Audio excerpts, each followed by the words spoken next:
Schizophrenia രോഗനിർണയം നടത്തുന്നത് ഒരു കോംപ്രിഹെൻസീവ് ക്ലിനിക്കൽ ഇവാലുവേഷൻ, സമഗ്രമായ ഒരു വിലയിരുത്തലിലൂടെയാണ്.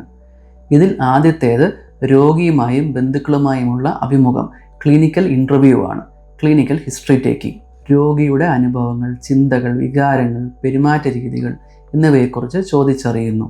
ഹാലൂസിനേഷൻ, ഡെലൂഷൻ പോലുള്ള ലക്ഷണങ്ങളെക്കുറിച്ച് പ്രത്യേകം ചോദിച്ചറിയുന്നു.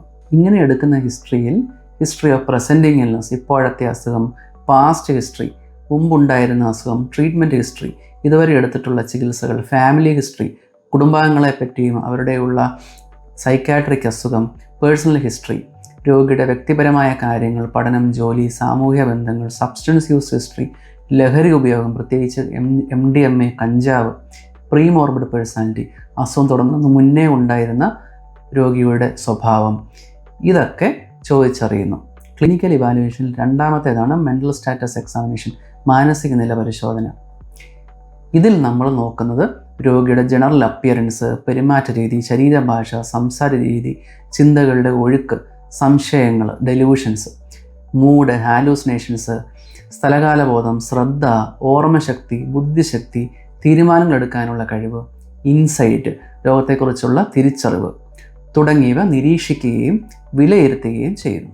കഞ്ചാവ്, MDMA തുടങ്ങിയവയുടെ ഉപയോഗം അല്ലെങ്കിൽ മറ്റ് ശാരീരിക രോഗങ്ങൾ, തലച്ചോറിലെ ട്യൂമർ, അപസ്മാരം, ചില അണുബാധകൾ എന്നിവ കാരണങ്ങളല്ല ഈ ലക്ഷണങ്ങളെന്ന് ഉറപ്പിക്കാൻ ശാരീരിക പരിശോധനകളും, ഫിസിക്കൽ എക്സാമിനേഷൻ, ചിലപ്പോൾ രക്തപരിശോധന, തലച്ചോറിൻ്റെ സ്കാനിങ്, MRI, CT പോലുള്ള പരിശോധനകളും ചിലപ്പോൾ നടത്താറുണ്ട്.